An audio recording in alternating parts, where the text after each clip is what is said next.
Bom dia, alunos! Aqui é a professora Lúcia. Eu espero que vocês estejam bem.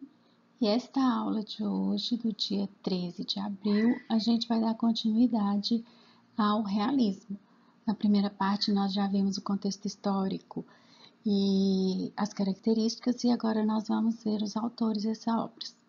Nós vimos, vocês já viram lá, eu já expliquei que quando no final do romantismo a gente falou sobre os miseráveis, a gente viu que lá na França o Victor Hugo começou a dar os primeiros sinais do realismo quando ele fez uma obra em que tem uma história de amor muito romântica, mas vai falar dos pobres que viviam na periferia de Paris.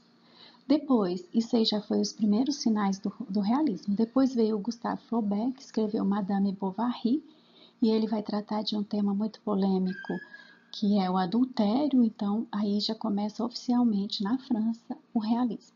Em Portugal houve a questão Coimbra, que eu já expliquei também, que era o Antero de Quental, ele tinha ideias realistas, e aí ele entrou em conflito com Antônio Feliciano, que ainda era romântico e que não aceitava estas ideias. Foi a primeira discussão do realismo em Portugal. No Brasil, nós temos o Raul Pompeia, que escreveu o livro Ateneu, né, que é a história do Sérgio, que ele foi estudar num colégio interno, que é o Ateneu, né, que era um colégio interno bastante aristocrático, né, tanto é que o nome do diretor do Ateneu era Aristarco, um homem bem voltado para esse lado aristocrático, egocêntrico, né, bem burguês.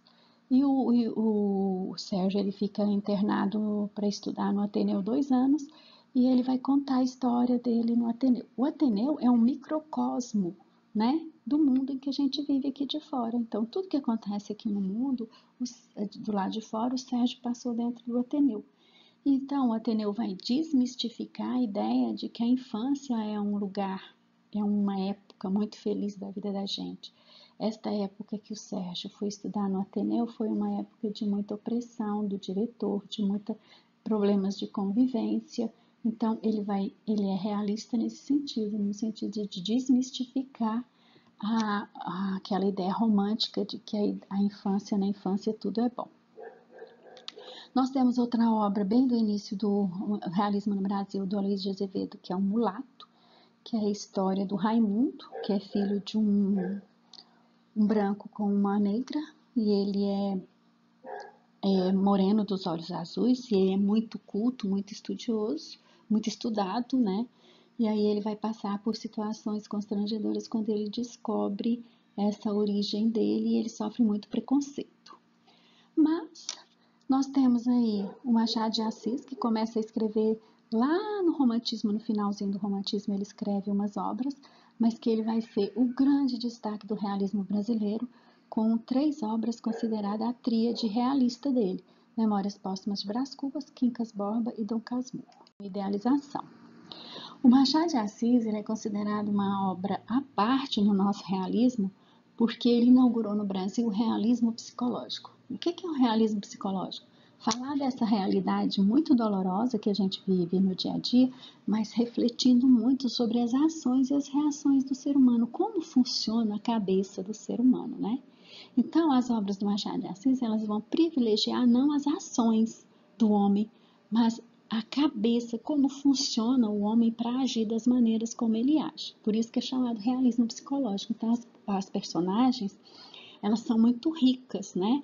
Elas dão muito ensinamento, a gente reflete muito sobre essas ações humanas em cima dessas personagens, tá? Por isso que lá embaixo, ó, introduz o romance psicológico na literatura.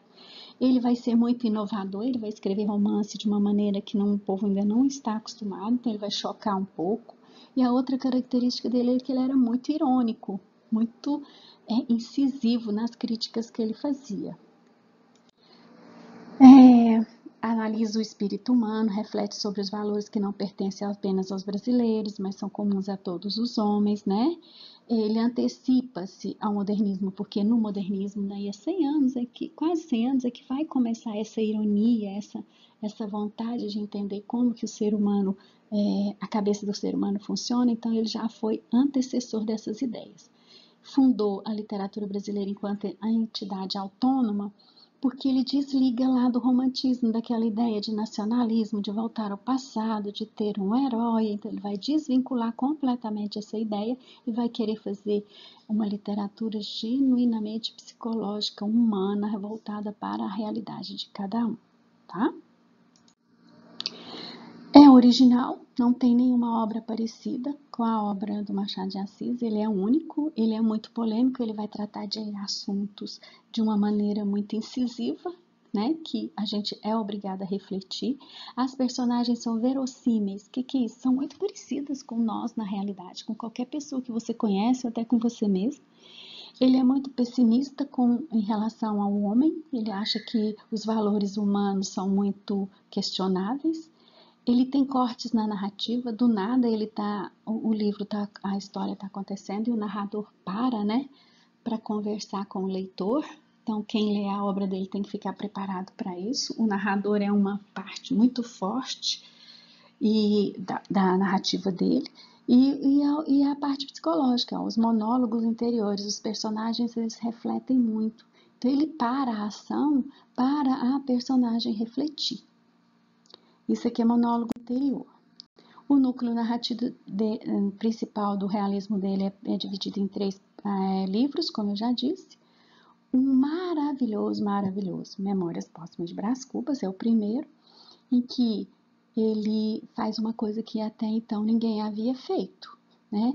Quem está narrando um livro é um defunto. Então, o Brás Cubas é uma pessoa que ele resolve deixar para contar a história dele depois que ele está morto, né? É uma estratégia bem astuta, porque ele mesmo vai dizer, agora eu já estou morto, quem que pode me criticar? E também se me criticar eu já não vou importar, porque eu já estou morto. E ele vai poder contar as próprias fraquezas dele, que é o que o Machado de Assis acreditava, né? Os valores do ser humano são bem questionáveis. Aí o Brás Cubas vai contar todos esses defeitos dele. E aí ele começa o livro dedicando o livro aos vermes, aqui ó. Ao verme que primeiro roeu as frias carnes do meu cadáver, dedico com saudosa lembrança essas memórias. Então ele, depois de morto, dedicar o seu cadáver aos vermes. Nesse slide eu vou mostrar uma descrição que o Brás Cubas faz da Virgília, a namorada dele. E vocês vão poder ver que é uma descrição completamente diferente da idealização da mulher no romantismo. Podem ler aí para vocês comprovarem. No capítulo 11, ele vai falar uma coisa muito interessante, que é uma reflexão bem interessante para a gente, e todo mundo gosta de citar essa frase do Machado de Assis: o menino é pai do homem. O que ele quer dizer, né? Quando você é criança, quando você é menino, menina, você faz planos para você quando você for adulto. Então, você é o seu próprio pai. Quando você é criança, você está se educando para ser um adulto.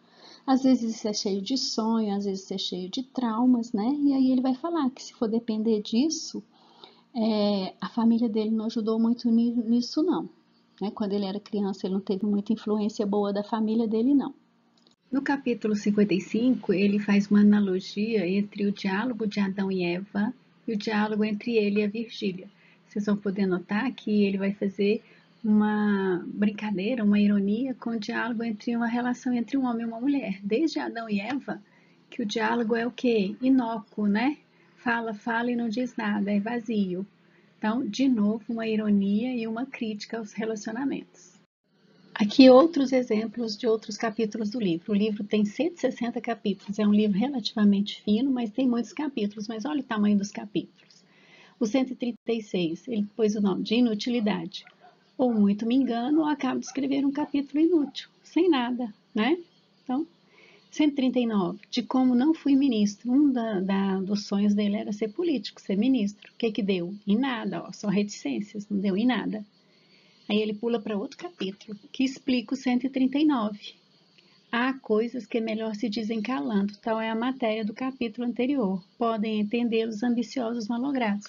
Só quem quis ser alguma coisa na vida e não foi, que entendeu o 139.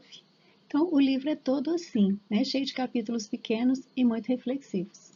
Então, pelo pouco que eu mostrei do livro, a gente pode ficar curioso, né? Se alguém se propõe a escrever a própria história, é porque entende que foi uma história de exemplo, mas não é o que acontece com Brás Cubas, né? Quando termina o livro, ele vai reforçar a ideia de que ele não foi ninguém na vida, por isso que ele conta a história depois de morto, porque aí agora todo mundo pode criticar e ele não está nem aí. Então, esse pessimismo dele não é igual ao do romantismo. Eu não fiz nada na vida, eu não dei nada, eu quero morrer, eu quero fugir. Não, ele transforma isso numa tremenda ironia, que é como ele vai terminar o livro. Quer ver? Olha no próximo slide. O capítulo 160 é o último capítulo do livro. Ele dá nome ao capítulo de Das Negativas. E ele vai falar que ele começou a história dele pela morte de um amigo dele, Quincas Borba, e aí foi narrar que a grande intenção dele foi fazer o emplasto Brás Cubas e achei que esse emplasto ia me dar fama, ia me dar riqueza, né? Porque achava que eu estava inspirado pelo céu e ia ficar muito famoso com o emplasto. Mas não aconteceu isso, né? Eu não deu certo o emplasto, então esse capítulo é tudo de negativa. Ele não alcançou a celebridade do emplasto, não foi ministro, não foi califa, não casou, né? A verdade é que, ao lado dessas faltas, coube-me a boa fortuna de não comprar o pão com o suor do meu rosto. Quer dizer, nunca trabalhei, né? Vivi escorado nos outros. Não padeci a morte de Dona Plácida, quer dizer, não sofri pela morte de ninguém. Não participei da demência do Quincas Borba. Somada umas e outras coisas, qualquer pessoa imaginará que não houve míngua nem sobra, quer dizer, eu fiquei empatado, né? Eu não fiz nada pelos outros e não fui nada que eu quis. Eu saí quite com a vida. Quem pensar isso vai pensar mal, porque ao chegar desse lado aqui, depois que eu morri, eu pesei e fiquei com um pequeno saldo. Qual que é? A derradeira negativa. Eu não tive filhos, eu não fui nada e também não tive filhos. E aí ele vai falar uma grande ironia, né? Não transmiti a nenhuma criatura o legado da nossa miséria. Eu fui um fracassado, ainda bem que eu não tive filhos, porque também os meus descendentes também não seriam nada. Então ele ainda termina com uma ironia. O segundo livro dessa tríade realista do Machado de Assis vai ser o livro Quincas Borba, que é um livro é uma história bem cômica, mas ao mesmo tempo muito trágica, que traz muita reflexão pra gente. O Quincas Borba era metido a ser filósofo, era rico, né?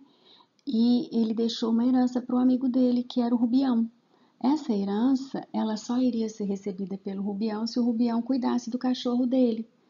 E o cachorro do Quincas Borba também chamava Quincas Borba.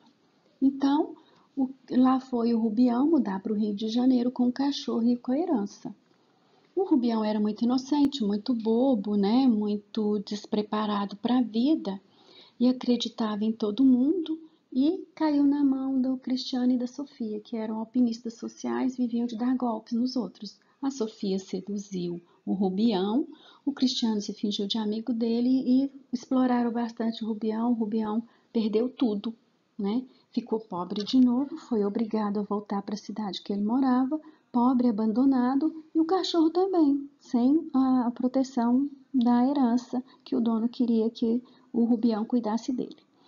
O livro, na verdade, é uma crítica, uma reflexão sobre o darwinismo, porque o Quincas Borba, quando era vivo, ele fez uma tese de uma corrente científica e filosófica, olha aí, ó, né? Bem atual da época, então Machado de Assis era bem antenado a essas correntes, e a corrente científica do Quincas Borba era o humanitismo, né? Que só a sociedade é um campo de batalha e só os espertos é que sobrevivem.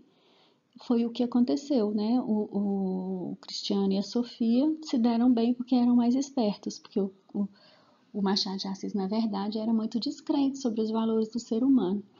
E aí, na verdade, o humanitismo é uma crítica ao darwinismo, porque o darwinismo ele vai falar que os mais fortes se adaptam às mudanças, e o humanitismo vai falar que os mais espertos na sociedade é que sobrevivem. Então, o livro é muito interessante, né? Aí eu vou fazer essa explicação, é uma sátira ao darwinismo, né? Os mais fortes são aqueles que se adaptam ao meio, para o Darwin. E para o Machado de Assis, não, né? O humanitismo foi criado por um louco e não por alguém equilibrado. Portanto, é com extrema ironia que o Machado de Assis vai dialogar com as teorias científicas do seu tempo.